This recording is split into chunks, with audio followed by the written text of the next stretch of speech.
नमस्कार, इस breaking news में आप सभी का स्वागत करता हूं दोस्तों। और बहुत बड़ी खबर आज सुप्रीम कोर्ट से है। सुप्रीम कोर्ट में सुनवाई चल रही है एसआईआर बंगाल को लेकर, और पश्चिम बंगाल की मुख्यमंत्री ममता बनर्जी खुद वहां मौजूद हैं। ममता बनर्जी ऐतिहासिक यहां पर एक चेहरा अब आपके सामने है। ऐतिहासिक चेहरा इसलिए कह रहा हूं क्योंकि आजाद भारत के इतिहास में पहली बार शायद ऐसा हो रहा है कि किसी राज्य की मुख्यमंत्री, किसी राज्य का कोई मुख्यमंत्री सीधे सुप्रीम कोर्ट में अपने द्वारा दी गई चुनौती के लिए बहस करने को वहां तैयार है। और इस वक्त जब बहस चल रही है, ममता बनर्जी वहां सुप्रीम कोर्ट में मौजूद हैं। लेकिन इन सब के बीच ममता बनर्जी जब मौजूद हैं तो इन सब के बीच ये जो तस्वीरें देख रहे हैं आप, कोर्ट में जाते हुए तस्वीरें हैं ममता बनर्जी की। लेकिन अब Mamata Banerjee already supreme court में मौजूद हैं और पहले से तैयारी चल रही थी। ममता बनर्जी को आप जानते हैं कि वो खुद भी एडवोकेट हैं और उन्होंने कहा भी था कि मैं चाहूंगी तो अपना खुद बहस कर लूंगी वहां पे, और खुद बहस करने के लिए आज तैयार वहां पे हैं। हालांकि सीनियर एडवोकेट श्याम दीवान इस वक्त पश्चिम बंगाल की मुख्यमंत्री ममता बनर्जी का प्रतिनिधित्व कर रहे हैं, वो अपनी बात रख रहे हैं। सीनियर एडवोकेट श्याम दीवान, और मामला एसआईआर को लेकर ही है जो सुप्रीम कोर्ट में जिसके खिलाफ याचिका लगी हुई है, और पश्चिम बंगाल की। इन तमाम मसलों पर चर्चा करने के लिए हमारे साथी अमलेंदु उपाध्याय जी हमारे साथ मौजूद हैं। अमलेंदु जी, आपका स्वागत करता हूं इस कार्यक्रम में। और श्याम दीवान अपनी बात रख रहे हैं, ममता बनर्जी भी सुप्रीम कोर्ट में हैं, और कोर्ट नंबर 1 में 3 जजों की बेंच है वहां पे, और सुप्रीम कोर्ट के यानी देश के chief justice of India Suryakant की ये बेंच कह लें। और इसमें इनके साथ 2 और इनके साथी, पहले नंबर पर ये तो खुद हैं, दूसरे नंबर पर जॉय माल्या बागची और तीसरे नंबर पर विपुल पंचोली। ये 3 जजों की बेंच इस मामले को सुन रही है, और यहां पर मौजूद हैं खुद ममता बनर्जी। बहुत बड़ी बात। लेकिन श्याम दीवान, सीनियर एडवोकेट, ममता बनर्जी की तरफ से क्या कुछ कह रहे हैं, मामला क्या है, जरा आगे बताइए अमलेंदु जी। राजीव जी, ये पूरी बहस जो है, जो लॉजिकल डिस्क्रिपेंसी बनाई गई थी, उसमें जो लाखों मतदाताओं को नोटिस दे दिए गए और समय सीमा जो उनकी सुनवाई की थी उसको लेकर केंद्रित है पूरी तरीके से।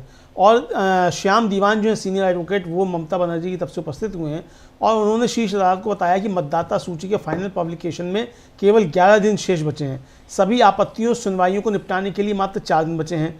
लॉजिकल डिस्क्रिपेंसी श्रेणी में डाले गए अनमैप्ड बताए गए मतदाताओं की संख्या लगभग 32 लाख है। ड्राफ्ट रोल में लॉजिकल डिस्क्रिपेंसी के तहत 1,36,00,000 नाम है, जो कुल मतदाताओं का 20% है। 20% मतदाताओं के नाम जो है लॉजिकल डिस्क्रिपेंसी में डाल दिए गए हैं। और उन्होंने आंकड़ों के माध्यम से स्पष्ट किया कि 16 दिसंबर 2025 से अब तक केवल 88 लाख सुनवाइयाँ हो पाई हैं। औसतन 1,80,000 लाख प्रतिदिन की तरफ से सुनवाई हुई, जबकि अभी भी 63 लाख सुनवाइयाँ लंबित हैं। और इस शेष कार्य को पूरा करने के लिए 15,50,000 प्रतिदिन की दर चाहिए, जो व्यावहारिक रूप से असंभव है। यह तर्क जोर इशारा करता है कि यह प्रक्रिया जो है न केवल अव्यावहारिक है, बल्कि बड़े पैमाने पर मतदाताओं के अधिकारों को प्रभावित कर सकती है। और दस्तावेजों की अस्वीकृति और कोर्ट के आदेशों की अवहेलना की तरफ भी उन्होंने शीर्ष अदालत को बताया। और उन्होंने आरोप लगाया दीवान ने कि फैमिली रजिस्टर, आधार कार्ड, ओबीसी प्रमाण पत्र जैसे दस्तावेजों को स्वतः स्वीकार नहीं किया जा रहा है। यह स्थिति सुप्रीम कोर्ट के पूर्व आदेशों के बावजूद बनी हुई है। और उन्होंने अदालत से मांग की कि चुनाव आयोग को निर्देशित किया जाए कि इस श्रेणी में फ्लैग किए गए हर मतदाता के मामले में स्पष्ट कारण अपलोड किए जाएं। वर्तमान स्थिति में नोटिस में केवल ये लिखा है कि डीएम मैपिंग में विसंगति का ठोस कारण नहीं बताया जा रहा है, जिससे मतदाता यह नहीं जान पाता कि गलती क्या है और उसे कैसे ठीक किया जाए। और फिर उन्होंने नोटिस और जानने के अधिकार का सवाल भी उठाया। चीफ जस्टिस ऑफ इंडिया ने इस बिंदु पर सहमति जताई कि व्यक्ति को यह जानने का अधिकार है कि उसे नोटिस क्यों दिया गया। सवाल केवल क्या का नहीं, बल्कि कैसे बताया जा रहा है इसका है। और चुनाव आयोग की तरफ से जब सीनियर एडवोकेट राकेश द्विवेदी ने कहा कि सभी नोटिसों में कारण बताए गए हैं, मतदाताओं को अधिकृत एजेंटों के साथ आने की अनुमति भी दी गई है। इस पर दीवान ने पलटकर कहा कि व्यवहार में नोटिस अस्पष्ट है और देरी हो रही है। छोटा लेकिन स्पष्ट कारण लिखा जाना चाहिए, ताकि आम नागरिक समझ सके कि उसे लॉजिकल डिस्क्रिपेंसी सूची में क्यों डाला गया। फिर उन्होंने बताया कि नामों के मामूली अंतर को गंभीर गड़बड़ी बना दिया गया है। दीवान का केंद्रीय तर्क यह था कि जो लॉजिकल डिस्क्रिपेंसी सूची में 70 लाख मामले केवल नाम या स्पेलिंग के मामूली अंतर के हैं। उदाहरण के तौर पर उन्होंने दत्ता, गांगुली, रॉय, रे, बंदोपाध्याय जैसे बंगाली उपनामों का उल्लेख किया, जिनकी स्पेलिंग अलग अलग तरीके से लिखी जाती है। उन्होंने वास्तविक उदाहरण दिया कि चिराग टिबरेवाल, पिता के नाम में कुमार शब्द के जुड़ने ना जुड़ने से विसंगति पैदा हो गई। अलीमुद्दीन खान, पिता का नाम बंगाली में अलाउद्दीन खान होने के कारण बंगाली से अंग्रेजी में ट्रांसलेशन में अंतर आया। फिर इन मामलों में मतदाता वास्तविक में फिर भी उन्हें नोटिस देकर बुलाया जा रहा है और उन्होंने मांग की कि चुनाव आयोग को निर्देश दिया जाए कि सिर्फ नाम के मिसमैच से जुड़े सभी नोटिस वापस लिए जाएं। इस पर सीजीआई ने कहा कि जो नोटिस पहले जारी हो चुके हैं उन्हें वापस लेना थोड़ा अव्यावहारिक होगा। नामों की अलग अलग स्पेलिंग अपने आप में एक समझने योग्य स्थिति है। हालांकि अदालत ने यह स्वीकार किया कि यह एक वास्तविक समस्या है, लेकिन पूछा सीजीआई कि भाई इसका समाधान क्या है। जब यह कहा कि इसका समाधान क्या है तो जो श्याम दीवान थे उन्होंने कहा है कि नाम में गड़बड़ी की वजह से उपलब्ध समय भी कम पड़ रहा है, इसे लॉजिकल डिस्क्रिपेंसी कैटेगरी में नहीं होना चाहिए। देखिए कितनी परेशानी हो रही है। सीजीआई ने इस पर मिस्टर द्विवेदी से जवाब मांगा जो चुनाव आयोग के वकील हैं। तो उन्होंने कहा, सीजीआई ने कहा कि मिस्टर द्विवेदी कुछ गड़बड़ इसलिए है क्योंकि आप लोकल बोली में बोलते हैं, ऐसी चीज़ें तो पूरे देश में होती हैं। द्विवेदी ने इस पर कहा कि आज मेरे पास इस मामले में कोई इंस्ट्रक्शन नहीं है। इस पर कपिल सिब्बल ने कहा कि मिस्टर द्विवेदी ने गंभीर बयान दिया था कि वह इस बारे में परेशान नहीं होंगे।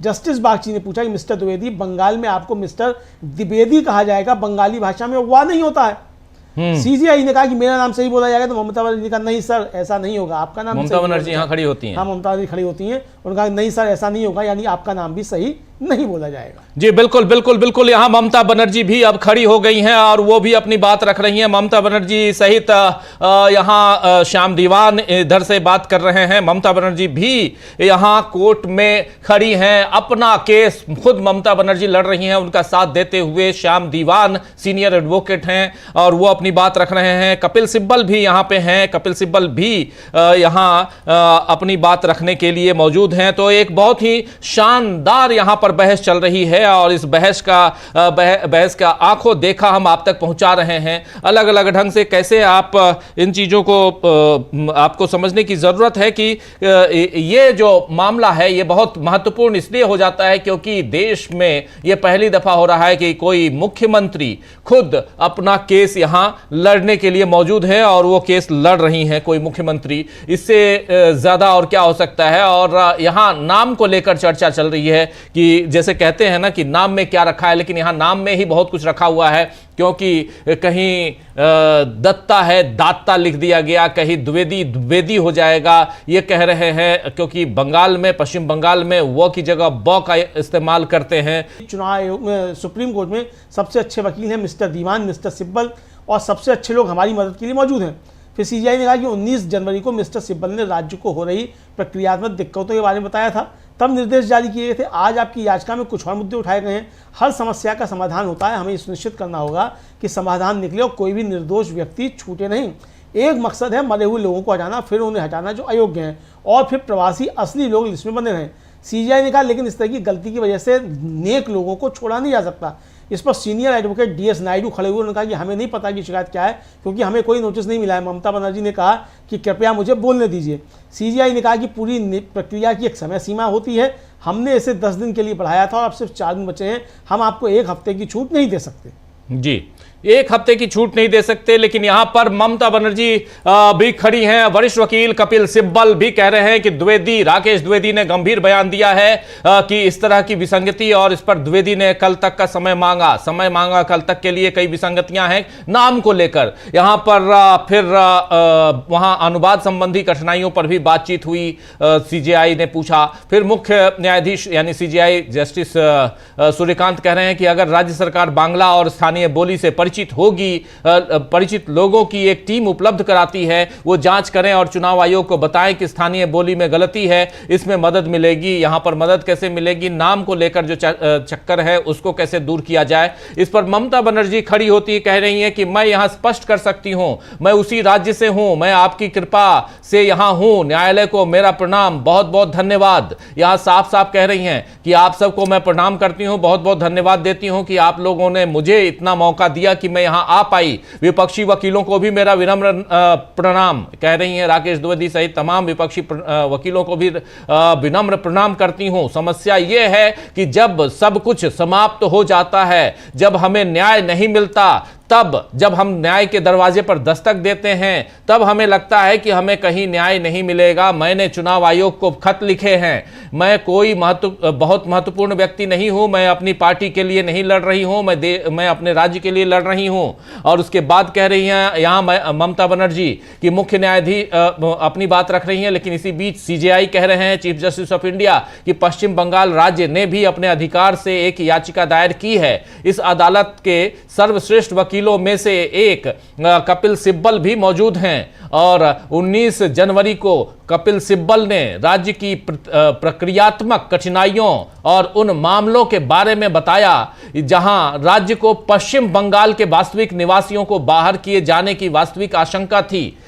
इसके बाद सीजेआई कह रहे हैं कि आज आपकी याचिका में कुछ एक्स्ट्रा मुद्दे उठाए गए हैं, अतिरिक्त मुद्दे उठाए गए हैं, वास्तविक मतदाताओं को शामिल किया जाना चाहिए। इनमें से एक आधार यह है कि हम आपके आभारी हैं कि आपने अपनी याचिका में यह मुद्दा उठाया है कि स्थानीय बोली के कारण आजकल कृत्रिम बुद्धिमत्ता की सहायता से जो समस्याएं यानी एआई की मदद से जो समस्याएं उत्पन्न हो रही हैं, अगर ऐसा हो रहा है तो हम इसका समाधान निकालेंगे। जो कृत्रिम बुद्धिमत्ता जो कह रहे हैं, ये एआई की बात कर रहे हैं, आर्टिफिशियल इंटेलिजेंस की बात कर रहे हैं, उसके कारण यहां पर सीजेआई कह रहे हैं। और इस प्रकार के मुद्दे के कारण वास्तविक मतदाताओं को बाहर नहीं किया जाना चाहिए। और इधर इलेक्शन कमीशन ऑफ इंडिया की तरफ से डीएस नायडू खड़े होते हैं। इलेक्शन कमीशन ऑफ इंडिया की तरफ से वरिष्ठ वकील डीएस नायडू खड़े होते हैं और कहते हैं हमें अभी तक दलीलें नहीं दी गई हैं, हमें एक सप्ताह में निर्देश मिल जाएंगे। अभी तक दलीलें नहीं दी गई हैं, एक सप्ताह में निर्देश मिल जाएंगे। इस पर सीजेआई कह रहे हैं एक सप्ताह का समय बहुत देर हो जाएगी, पूरी प्रक्रिया की एक समय सीमा होती है, हमने 10 दिनों का समय बढ़ाया है, उसमें से केवल 4 दिन बचे हैं, उसके बाद केवल 11 दिन बचे हैं, हम एक सप्ताह की छूट नहीं दे सकते। इस पर मुख्यमंत्री ममता बनर्जी ने तर्क दिया कि आदरणीय मुख्य न्यायाधीश महोदय, मैं उदाहरण दे सकती हूं। यहां पर उन्होंने कहा उदाहरण दे सकती हूं। फिर सीजेआई कह रहे हैं सिद्धांत रूप में यदि यह समस्या स्थानीय बोली के कारण हो रही है तो आपको इसका समाधान निकालना होगा। यह चुनाव आयोग के लिए कहा जा रहा है कि सैद्धांतिक रूप से अगर यहां पर कोई दिक्कत आ रही है स्थानीय बोली के कारण, तो इसका समाधान, इस समस्या का निवारण करना होगा। और यहां पर ममता बनर्जी कह रही हैं कि मैं यहां पर इसका कई सारे उदाहरण दे सकती हूं जहां इलेक्शन कमीशन ऑफ इंडिया मनमानी करता हुआ नजर आता है।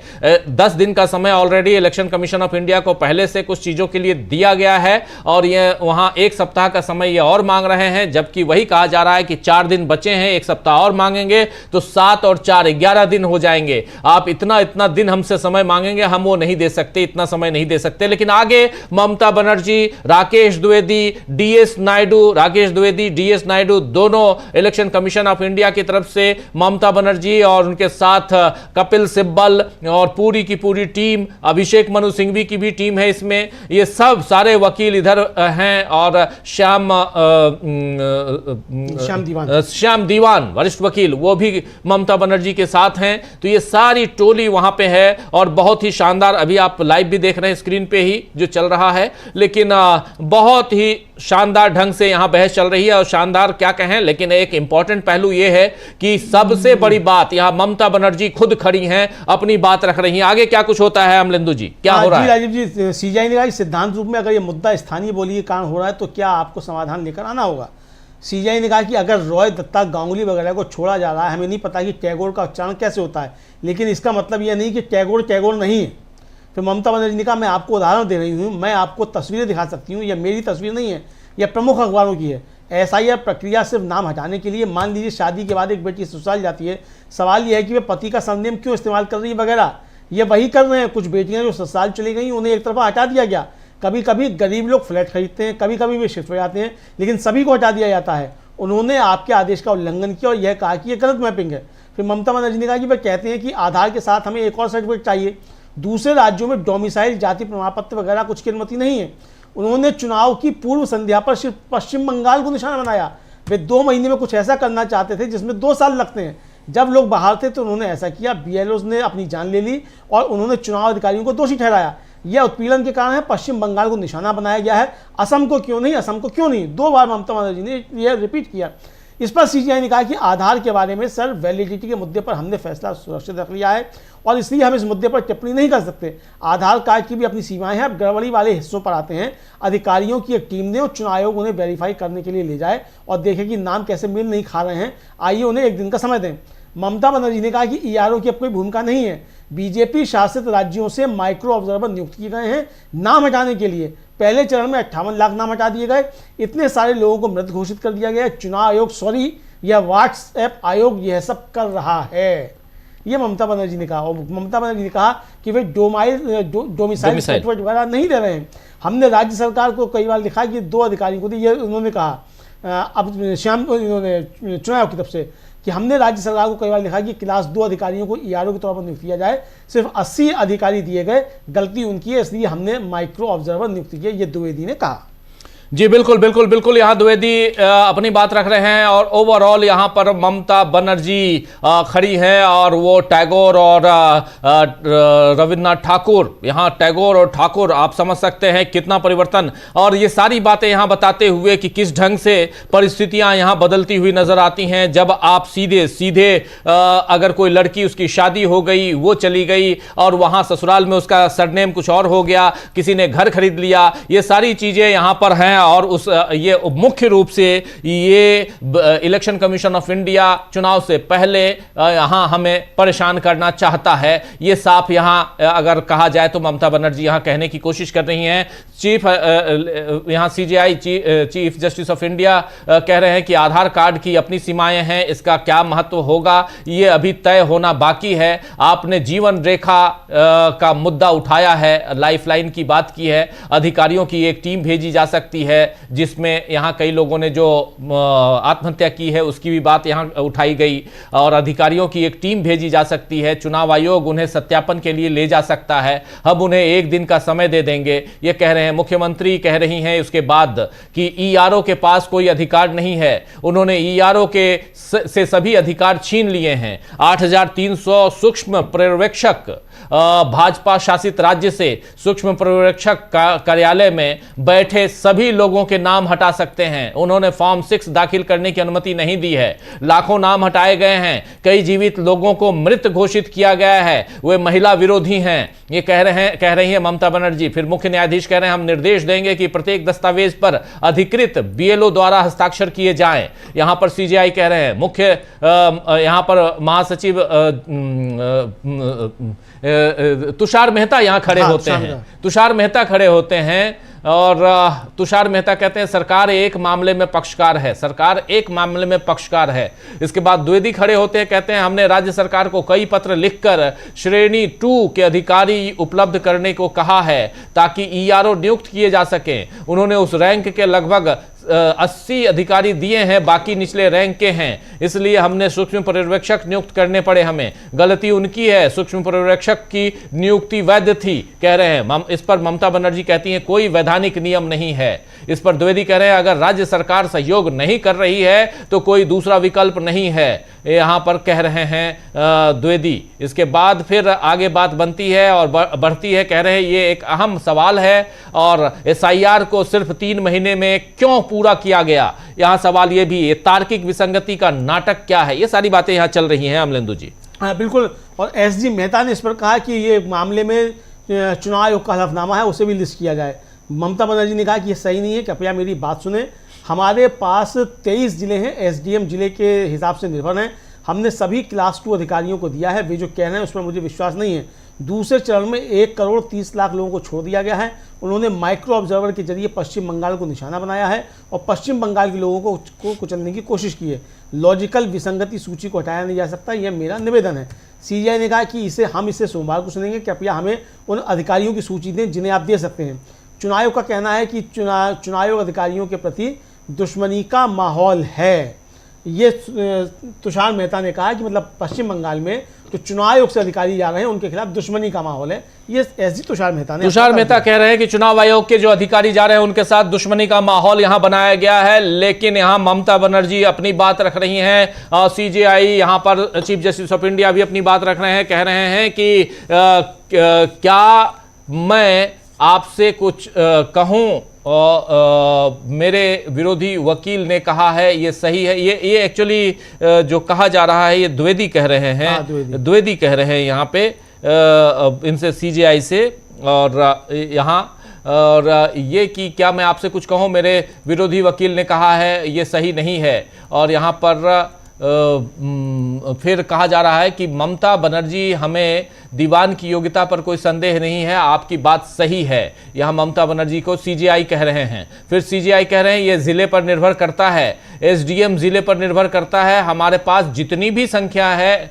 हमने उतनी ही संख्या में अधिकारी उपलब्ध कराए हैं, और वे जो कह रहे हैं मुझे उस पर विश्वास नहीं है। ये बात कही जा रही है, इधर से द्विवेदी की तरफ से ये बात कही जा रही है, ये बात द्विवेदी की तरफ से कही जा रही है। फिर हम व्यवहारिक समाधान निकाल सकते हैं, और ये सीजेआई कह रहे हैं कि हम व्यवहारिक समाधान निकाल सकते हैं। सोमवार को कृपया हमें उन ग्रुप बी अधिकारियों की सूची दें जिन्हें आप उपलब्ध करा सकते हैं और उन्हें प्रदान करें, नोटिस जारी करें। सोमवार के लिए नोटिस जारी करने का आदेश यहां पर सीजेआई कर रहे हैं कि सोमवार तक वो ग्रुप बी जो है उसके अधिकारी का नाम दीजिए हमको, सूची हम जारी करें और इसको इस आदेश का नोटिस जारी करें, ये कहा जा रहा है यहाँ पे अमलेंदु जी। और बिल्कुल, और ये जब ये कहा है, जब तुषार मेहता ने कि चुनाव आयोग का कहना है कि चुनाव आयोग के अधिकारियों के प्रति दुश्मनी का माहौल है, तो सीजेआई ने कहा ईसीआई को भी कृपया आप नोटिस ध्यान से भेजें,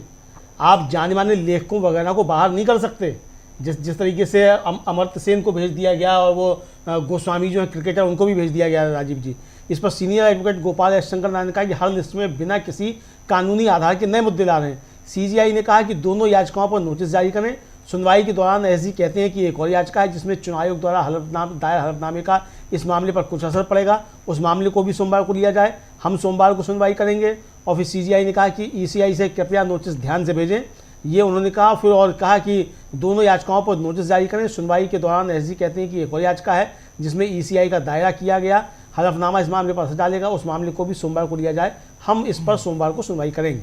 जी यहाँ पर मुख्यमंत्री ममता बनर्जी यहाँ पर कह रही है 58 लाख रद्द किए गए, 58 लाख नाम काट दिए गए, उनके पास अपील करने का विकल्प नहीं था, केवल बंगाल को निशाना बनाया जा रहा है, पश्चिम बंगाल के लोगों को कुचलने के लिए यहाँ ये सब किया जा रहा है, और यहाँ इस मामले को रद्द किया जाना चाहिए। इन्हें डीओ और ईआरओ द्वारा मंजूरी मिलनी चाहिए, न कि सूक्ष्म पर्यवेक्षकों के द्वारा। ईआरओ कोई, उसके बाद सीजेआई कह रहे हैं शायद अधिकारियों की उपलब्धता के कारण सूक्ष्म पर्यवेक्षकों की आवश्यकता नहीं होगी, और इलेक्शन कमीशन से कह रहे हैं और अपने अधिकारियों को भी बताएं कि वो संवेदनशील रहें और नोटिस जारी न करें। और इसके बाद आदेश दे रहे हैं सीजेआई की सुनवाई के दौरान माननीय सॉलिसिटर जनरल ने बताया कि इलेक्शन कमीशन ऑफ इंडिया ने प्रति हलफनामा दायर किया है और जिसका कुछ असर हो सकता है, इन मामलों पर सोमवार को सुनवाई करने का आदेश दिया गया है, ये कह रहे हैं। और उसके बाद मुख्यमंत्री कह रही हैं महोदय हम आपके बहुत आभारी हैं। मुख्यमंत्री यहां कह रही हैं कि महोदय हम आपके बहुत आभारी हैं, कृपया लोगों के अधिकारों की रक्षा कीजिए, कृपया लोगों के अधिकारों की रक्षा कीजिए, ये बात यहाँ कही जा रही है। और क्या हो रहा है अमलेंदु जी? हाँ, बस राजीव जी, अब इसके बाद सुनवाई खत्म हो गई है और सोमवार को इस पर फिर से सुनवाई होगी, और नोटिस जो है दोनों याचिकाओं पे इशू हो गए हैं। ममता बनर्जी ने जो है चलते चलते भी आग्रह किया है अदालत से, शीर्ष अदालत से, कि कृपया लोगों के अधिकारों की रक्षा करें, हम आपके आभारी हैं। और आज जो है जो महत्वपूर्ण बात हुई है राजीव जी, वो महत्वपूर्ण बात ये हुई है कि आज चुनाव आयोग के अधिकारी जो हैं के जो अधिवक्ता हैं सीनियर एडवोकेट राकेश द्विवेदी, उनको ये कहना पड़ा कि आज के मामले में उनके पास चुनाव आयोग की तरफ से कोई इंस्ट्रक्शंस नहीं हैं। यानी आज जो दलीलें आई, ममता बनर्जी ने दलील रखी, उसका जवाब जो है वो चुनाव आयोग के पास नहीं है, उनके पास कोई इसके बारे में इंस्ट्रक्शंस नहीं है। आज ये कहने को राकेश द्विवेदी साहब को मजबूर होना पड़ा। जी बिल्कुल, राकेश द्विवेदी को यहां मजबूर होना पड़ा ये कहने के लिए कि हमारे पास आज बोलने के लिए, बताने के लिए कुछ नहीं है, इंस्ट्रक्शंस नहीं है चुनाव आयोग की तरफ से। लेकिन दूसरी तरफ यहां पर आज ममता बनर्जी सीधे सुप्रीम कोर्ट में खड़ी हुई और उन्होंने अपनी दलीलें दी, और साफ साफ बाद में उन्होंने आभार जताया सुप्रीम कोर्ट का, क्योंकि यहां सुप्रीम कोर्ट ने एक आदेश दिया है। आदेश में उन्होंने कहा है कि सुनवाई के दौरान, इस प्रोसीडिंग के दौरान सॉलिसिटर जनरल ऑफ इंडिया ने बताया है कि इलेक्शन कमीशन ऑफ इंडिया ने प्रति हलफनामा दायर किया है, जिसका कुछ असर हो सकता है। इन मामलों पर सोमवार में को सुनवाई करने का आदेश दिया गया है और मुख्यमंत्री ने कहा कि महोदय, हम आपके बहुत आभारी हैं, आपके कारण थोड़े लोगों की वहां जान बच जाएगी, क्योंकि कई लोग वहां आत्महत्या कर रहे हैं। वी आर वेरी ग्रेटफुल, कह रही हैं यहाँ पर ममता बनर्जी। और ये जो सुनवाई है, बहुत महत्वपूर्ण सुनवाई, जो आज इसके साथ ही सुनवाई खत्म हो गई है। अमलेंदु जी, यही है? जी हाँ, बिल्कुल, आज की सुनवाई खत्म हो गई है और आज की सुनवाई जो है, अब ये सोमवार को मुकदमा जारी रहेगा। सोमवार को नोटिस के जवाब आएंगे। चुनाव आयोग को नोटिस इशू कर दिए गए हैं दोनों याचिकाओं पर और सोमवार को चुनाव आयोग को इस पर जवाब देना है।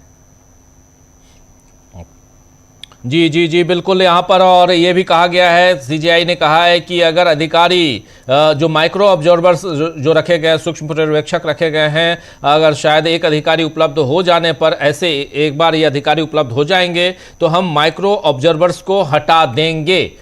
ये कहा है सुप्रीम कोर्ट ने साफ साफ कि ये अगर ये हो गए, इन्होंने साफ कहा कि पहले तो मुख्यमंत्री ने कहा कि 58 लाख नाम रद्द कर दिए गए, उनके पास अपील करने का कोई विकल्प नहीं था, केवल बंगाल को निशाना बनाया जा रहा था, ये बात बनाया जा रहा है, कह रही है। और उसके बाद पश्चिम बंगाल के लोगों को कुचलने के लिए ये सब कुछ हो रहा है। एलडी का मामला है और फिर रद्द नहीं किया जाना चाहिए और इन्हें डीओ और ईआरओ के द्वारा मंजूरी मिलनी चाहिए, न कि माइक्रो ऑब्जर्वर्स के द्वारा। और उसके बाद इलेक्शन कमीशन ऑफ इंडिया ने कहा कि शायद अधिकारियों की उपलब्धता के बाद, जब माफी चाहूंगा, सीजेआई ने कहा है कि यहां जैसे ही हमें अधिकारी मिल जाएंगे इलेक्शन कमीशन ऑफ इंडिया को, वैसे ही माइक्रो ऑब्जर्वर्स को हटा दिया जाएगा, उनकी जरूरत नहीं होगी। ये बहुत बड़ी बात कही है यहां सीजेआई ने और ये साफ दिख रहा है। और उसके बाद इलेक्शन कमीशन ऑफ इंडिया को वहां सीधे सीधे ये कहते हुए, ऑर्डर देते हुए कि अपने अधिकारियों को भी बताएं कि वो संवेदनशील रहें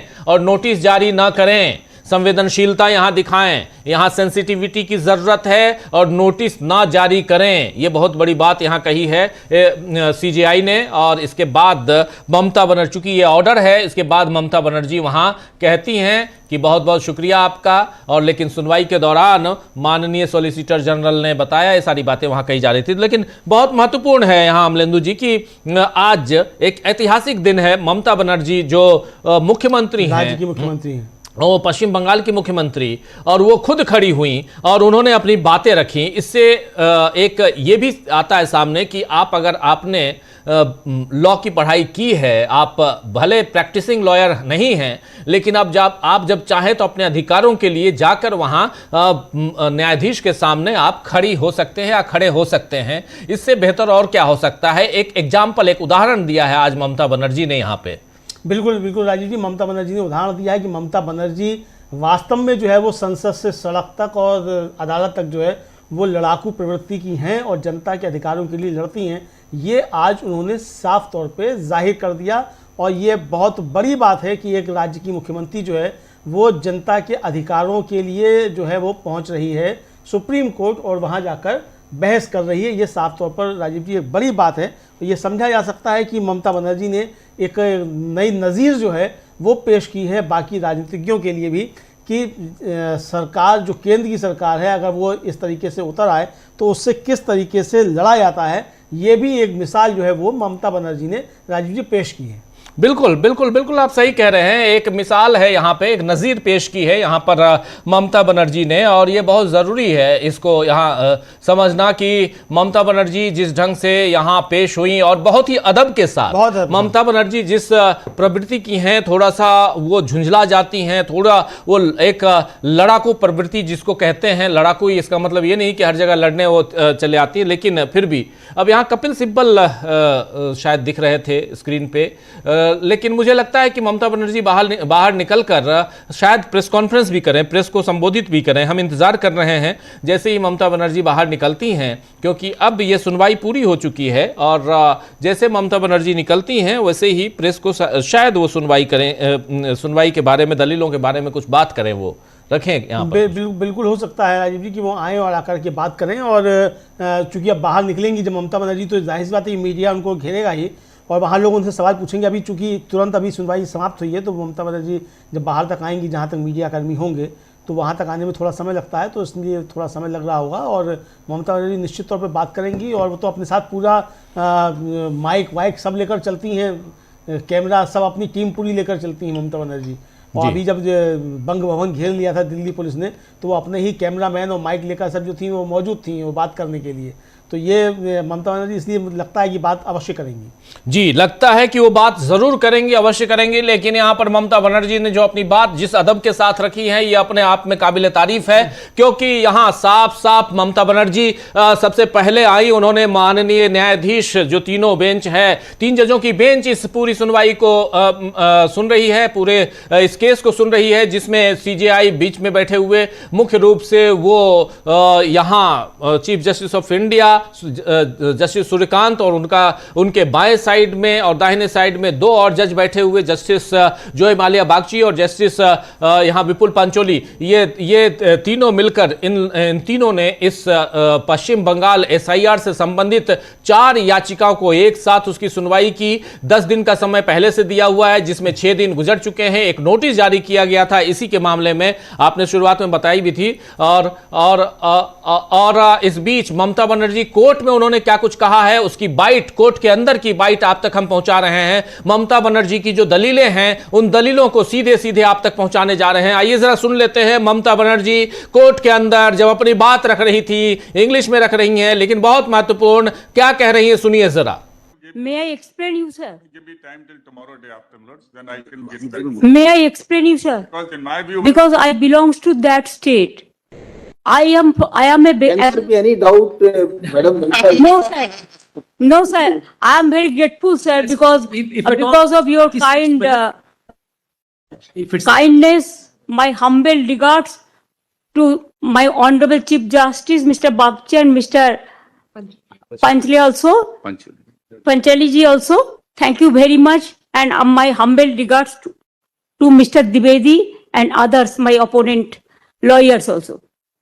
Sir, the problem is always our lawyers fight for the case, and they're fighting from the beginning. We are also. But sir, when everything is finished, when we are not getting justice, when justice is crying behind the door, I quote Rabindranath Tagore, then we thought that we are not getting justice anywhere. So many times I have written 6 letters to Election Commission, including all the details, but no reply, sir.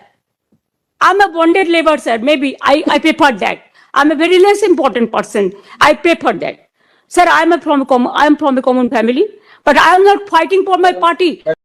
Respected Chief Justice, sir, Not that I am imposed. giving you the example.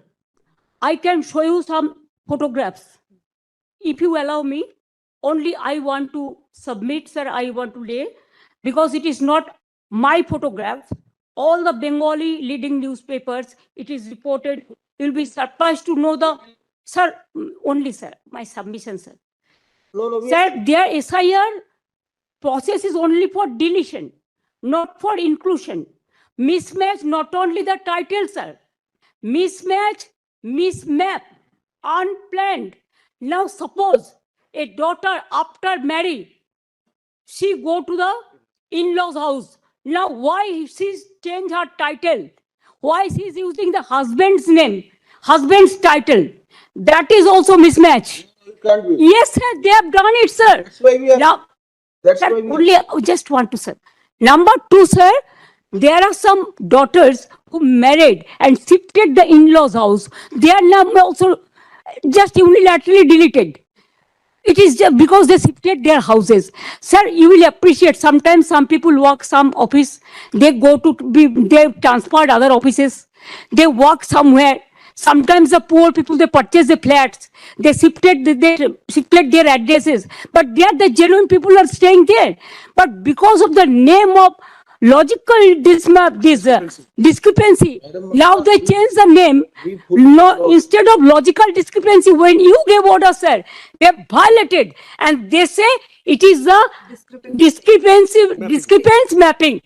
Sir, can they even violate your order? Number two, sir, we are grateful. Bengal people are so happy that this court gave order that Aadhaar card will be one of the proof documents. But they said no, on with Aadhaar card. Sir, in other state, sir, the domicile certificate is allowed. Sir, the family registered card is allowed. Sir, the government housing card is allowed. The health card is allowed. The bank books means whatever caste certificate is allowed. Only they targeted Bengal on the eve of election. Sir, 4 state opposition state are going for on the eve of election. But why after 24 years, what was the hurry to do it? What it takes 2 years, only within 3 months, even when the festival season is there, when the harvesting season is there, when people are not in a mood to be in the city, they were in the outside, but they are traveling, and that time they issued the notices and all this. Sir, more than 100 people died, sir. Can you imagine? Sir, BLOs died and they have written the letter that CEO is responsible for my committing suicide. So many BLOs are murdered, they died. And also more than 150 people died and so many are hospitalized. Sir, because of the harassment of the people, It is there. because of Bengal is targeted, sir. fine. Sir, you tell me why not Assam? Sir, why not Assam? The state Moral government, conditions will not we be- cried foul, saying that Why not Assam? in cooperation. They say Why? ये सुन रहे थे आप। और अब ममता बनर्जी बाहर हैं। ममता बनर्जी आ गई, अपनी कार में बैठ रही हैं मुस्कुराते हुए, क्योंकि ममता बनर्जी पहुंची थी यहां सुप्रीम कोर्ट में और आपने देख लिया कि वहां उन्होंने जोरदार ढंग से अपनी बातें रखी। और व्हाई नॉट इन आसाम, ये भी पूछ रही थी कि असम में क्यों नहीं और बाकी जगह क्यों, ये सवाल भी। और ये देखिए तस्वीर, आप हमारे साथी अमलेंदु जी भी जुड़े हुए हैं। ये तस्वीर आप देखिए सीधे जब ममता बनर्जी बाहर निकली कोर्ट रूम से, और वहां की तस्वीर, और वहां से निकलकर वो अपनी कार में बैठ रही हैं और यहां अपनी बात रखते हुए मीडिया से सिर्फ मुस्कुराकर नमस्ते करते हुए, कुछ बोला उन्होंने नहीं अभी तक, लेकिन किताब उन्होंने ली है। और चूंकि मुख्यमंत्री एडवोकेट की मुद्रा में, और ये यहां साफ दिखाई दे रहा है मुख्यमंत्री हैं, और ब्लैक कलर के शॉल को लपेटे हुए अपने गले में। और अब सुप्रीम कोर्ट से ममता बनर्जी निकल चुकी हैं, लेकिन ममता बनर्जी ने अपनी बात बड़ी पुरजोर तरीके से यहां रखी है। और यहां साफ दिखाई दे रहा है कि यहां से एक अलग परिपाटी, एक अलग चलन भी हम देखेंगे। सुप्रीम कोर्ट में भी इसकी जरूरत थी। अभी तक जिस ढंग से अमलेंदु जी सुप्रीम कोर्ट में चल रहा था, जैसे राकेश द्विवेदी चाहते थे, इलेक्शन कमीशन ऑफ इंडिया के वकील, या तुषार मेहता जैसा चाहते थे, जो यहां सीजेआई हैं, माफी चाहूंगा, सॉलिसिटर जनरल ऑफ इंडिया हैं, और उन्होंने solicitor general of India Tushar Mehta वो जैसा चाहते थे वैसे मोल्ड होता रहा केस, और जैसे राकेश द्विवेदी चाहते रहे, यानी इलेक्शन कमीशन जैसा चाहता रहा वैसे होते रहे। लेकिन यहां आज पश्चिम बंगाल के मुख्यमंत्री ने खुद को वहां पहुंचाकर, और चूंकि वो ऑलरेडी वकील भी हैं, अपनी बात रखकर इन्होंने साबित कर दिया है कि मैं, और उन्होंने कहा कि मैं यहां अपनी पार्टी के लिए नहीं, मैं अपने राज्य के लिए लड़ने आई हूं, साफ साफ कह रही थी। और क्यों यहां जो माइक्रो लेवल के जो माइक्रो ऑब्जर्वर्स हैं उनको क्यों बैठाया गया है, और जो काम ईआरओ को करना चाहिए था वो काम माइक्रो ऑब्जर्वर्स कर रहे हैं। 100 से ज्यादा लोगों की जान चली गई है। ये सारी बात यहां कहते हुए ममता बनर्जी सुनी गई, आप लोगों ने साफ साफ सुन लिया। बहुत महत्वपूर्ण आज का ये आज की सुनवाई अमलेंदु जी। लेकिन इतना ही नहीं, ममता बनर्जी के चेहरे पे वो मुस्कान इसलिए क्योंकि वो एक ऑर्डर लेके आ रही हैं, और ऑर्डर में साफ साफ है कि अधिकारियों को की नियुक्ति तक, नए जो ईआरओ नियुक्त करेंगे आप, उससे तब तक आप कोई नोटिस नहीं जारी करेंगे जितने नोटिस हैं। और दूसरा राजीव जी, जो माइक्रो ऑब्जर्वर है वो हटाए जाएंगे, और राज्य सरकार अपने ईआरओ के अधिकार जो सूची है अधिकारियों की क्लास 2 के, वो राज्य सरकार देगी, वही काम करेंगे। तो ये बहुत बड़ी जीत एक तरीके से समझा जा सकता है। बंगाल में जो सारा खेल किया जा रहा था वो माइक्रो ऑब्जर्वर्स के जरिए ही किया जा रहा था। तो माइक्रो ऑब्जर्वर्स अब हटेंगे और राज्य सरकार के अधिकारी जो हैं, जो राज्य सरकार सूची देगी, वो अब इस काम को करेंगे। और उसमें भी माइक्रो ऑब्जर्वर्स के बारे में भी यहां बताया गया। ममता बनर्जी और श्याम दीवान दोनों ने साफ साफ कहा कि ये माइक्रो ऑब्जर्वर्स आए कहां से, ये बीजेपी के कार्यालय से आए हैं। ये बात भी बताया गया कि ये बीजेपी के कार्यालय से हैं। माइक्रो ऑब्जर्वर आपने बैठा दी। इस पर वहां इलेक्शन कमीशन ऑफ इंडिया ने कहा कि हमने इनसे अधिकारी मांगे थे लेकिन इन्होंने अधिकारी उपलब्ध नहीं कराए, इसलिए हमने ऐसा किया है। इन माइक्रो ऑब्जर्वर्स को अब बदलने का भी आदेश हो गया है। यानी बीजेपी के कार्यकर्ता वहां नहीं चलेंगे, वहां सरकारी अधिकारी चलेंगे। ये साफ साफ सुप्रीम कोर्ट में कह दी गई है। ये बात बहुत महत्वपूर्ण, आज की ये जो सुनवाई रही बहुत महत्वपूर्ण। और ममता बनर्जी यहां जो बात अपनी रख रही है, लास्ट के जो बातें इनकी हैं, जरा एक बार फिर सुनाइए। सुनते हैं ममता बनर्जी जब धुआंधार अपनी बात रख रही हैं। और तीनों जजेस जो बैठे हुए हैं, chief justice of India, justice Joy Mallya Bagchi और जस्टिस यहां विपुल पंचोली, तीनों बैठे हुए हैं और तीनों ने यहां एक शब्द ये कह ही नहीं पाए, जबकि यह धुआंधार अपनी बात रख रही थी ममता बनर्जी। सुनिए जरा। Respected Chief Justice, sir, Not that I am imposed. giving you the example. I can show you some photographs. If you allow me, only I want to submit, sir, I want to lay, because it is not my photograph. All the Bengali leading newspapers, it is reported. You'll be surprised to know the, sir, only, sir, my submission, sir. No, no, Sir, their SIR process is only for deletion, not for inclusion. Mismatch, not only the title, sir. Mismatch, mismap, unplanned. Now suppose a daughter after marriage, she go to the in-laws house. Now why she's changed her title? Why she's using the husband's name, husband's title? That is also mismatch. it can't be. Yes, sir, they have done it, sir. That's why we are. Now, That's sir, why we. only I just want to, sir. Number two, sir, there are some daughters who married and shifted the in-laws house. They are now also just unilaterally deleted. It is just because they shifted their houses. Sir, you will appreciate sometimes some people work some office, they go to they transferred other offices, they work somewhere. Sometimes the poor people, they purchase the flats, they shifted their addresses, but there the genuine people are staying there. But because of the name of logical discrepancy, now they change the name. No, instead of logical discrepancy, when you gave order, sir, they violated, and they say it is the discrepancy mapping. Sir, can they even violate your order? Number two, sir, we are grateful. Bengal people are so happy that this court gave order that Aadhaar card will be one of the proof documents. But they said no, only with Aadhaar card. Sir, in other state, sir, the domicile certificate is allowed. Sir, the family registered card is allowed.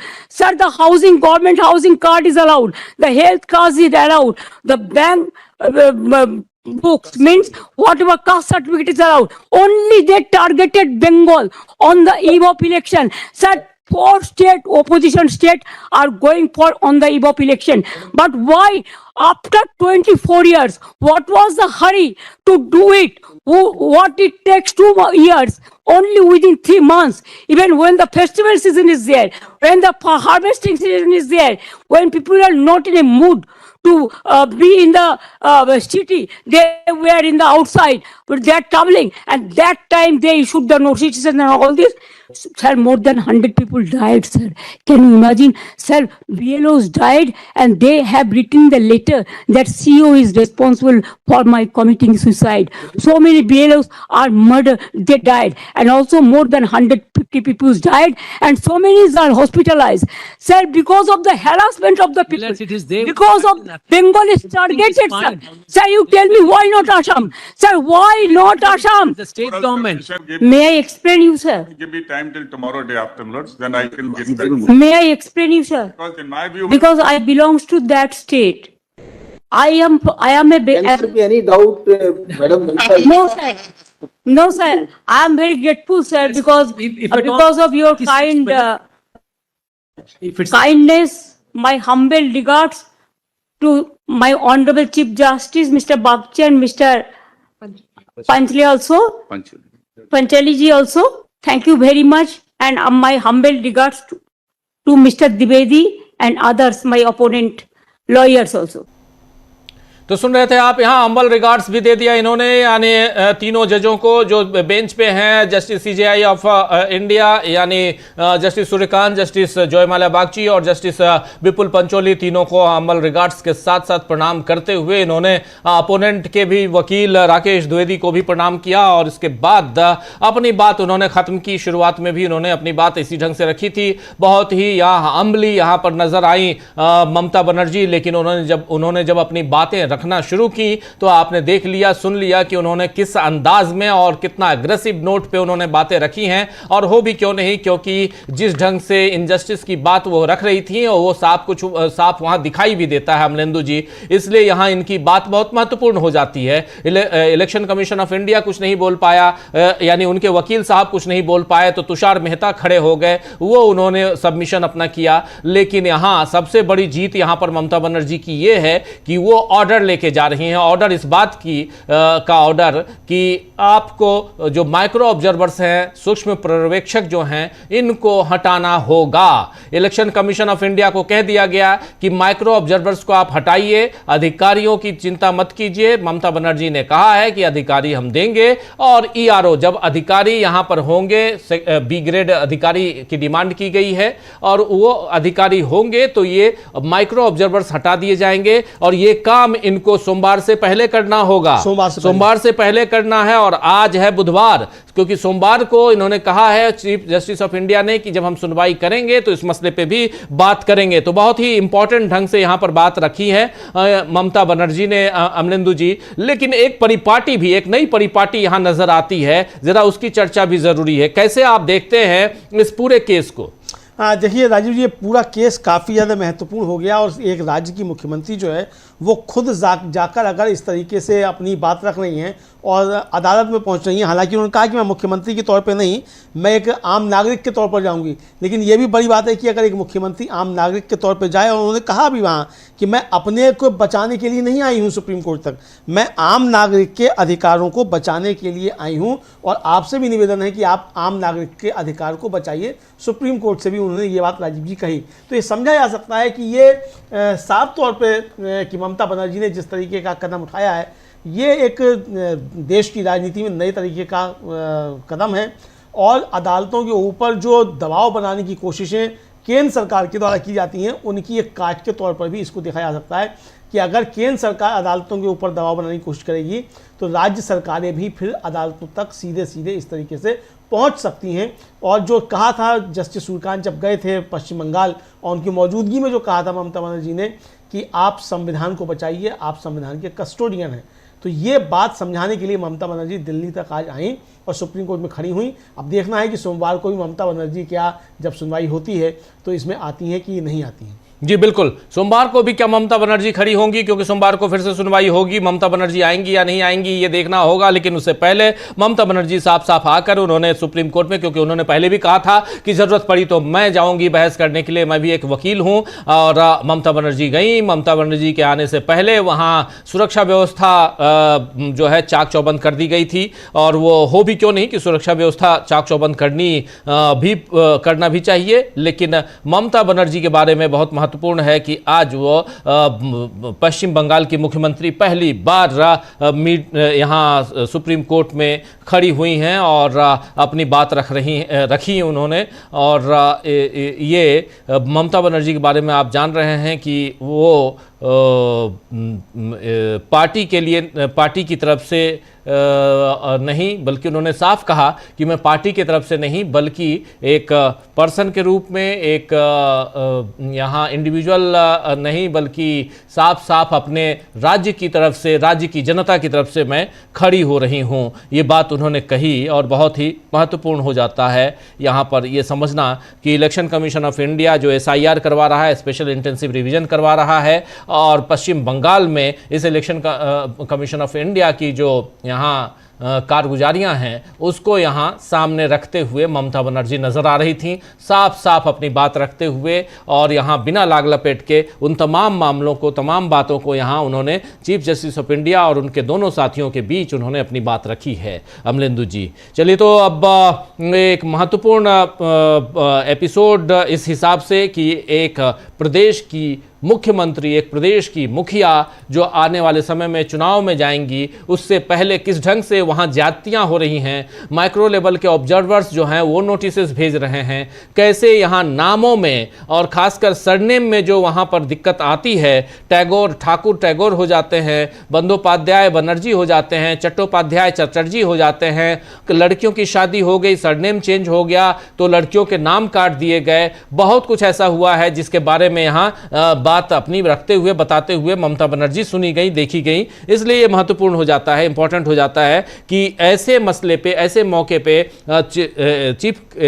Chief election commissioner क्या करते हैं ये भी देखना होगा, क्योंकि अभी से 2 दिन पहले इलेक्शन कमीशन ऑफ इंडिया के जो मुख्य आयुक्त हैं यानी चीफ इलेक्शन कमिश्नर, उनसे भी मुलाकात हुई थी और वहां पर 13 परिवारों को लेकर आई थी वो ममता बनर्जी, और साफ साफ लेकर गई। और एक और बहुत महत्वपूर्ण बात यहां पे है कि ममता बनर्जी अपनी माइक और अपना पूरा का पूरा जो मीडिया के सामने कैसे बात रखनी है उसका पूरा सिस्टम लेके चलती हैं। वो स्पीकर के साथ चलती हैं, अपने कैमरामैन के साथ चलती हैं और कहती हैं कि चूंकि आप लोग तो सही दिखाओगे नहीं मीडिया वालों, इसीलिए हम अपनी व्यवस्था करके चल रहे हैं। और चूंकि अब मीडियम काफ़ी है, अगर कोई आपको दिखाए ना दिखाए, लेकिन इतना तो ये ज़रूर हो जाता है अमलेंदु जी की कहीं ना कहीं आप भले सोशल मीडिया प्लेटफॉर्म पर डाल देंगे तो लोगों तक बात पहुंच जाएगी, इसलिए यहां पर जरूरी है। लेकिन अब अगली सुनवाई इसकी सोमवार को होनी है और हमारी निगाहें, हमारी नजरें इस पर टिकी रहेंगी। आज एक महत्वपूर्ण पड़ाव यह भी है कि उधर संसद में राहुल गांधी उस किताब को लेकर चले आए जो किताब पूर्व सेना अध्यक्ष ने लिखी है। यहाँ पर नरवणे साहब ने जो किताब लिखी है उस किताब की एक कॉपी लेकर आए, बोले ऑथेंटिकेट करने के लिए। और देश के रक्षा मंत्री कह रहे थे कि ये किताब अभी तक आई ही नहीं है, ये किताब छपी हुई, पब्लिश भले नहीं हुई, पब्लिशर इसको मार्केट में लेकर नहीं आया, लेकिन किताब ऑलरेडी छप चुकी थी, इसीलिए ये किताब आज लेकर आए वहाँ राहुल गांधी। तो बहुत कुछ है उधर भी, और प्रधानमंत्री नरेंद्र मोदी भी आज भाषण देंगे शाम 5 बजे से सुप्रीम कोर्ट में। सब कुछ लगातार हम आप तक पहुँचाएंगे। और हालांकि इसके बारे में अभी कोई कंफर्म बताया जा रहा है, माफी संसद में माफी चाहूँगा, चूंकि सुप्रीम कोर्ट की बात हो रही थी, सुप्रीम कोर्ट जुबान से निकल रहा है, संसद में बात करेंगे, अपनी बात रखेंगे प्रधानमंत्री नरेंद्र मोदी। तो बहुत कुछ है, बहुत हैपनिंग वाला आज का दिन है। हमारे साथ बने रहिए तमाम खबरों के लिए। और अभी मुझे और अमलेंदु जी को दीजिए इजाजत। नमस्कार और जल्द मुलाकात होगी। बहुत बहुत शुक्रिया।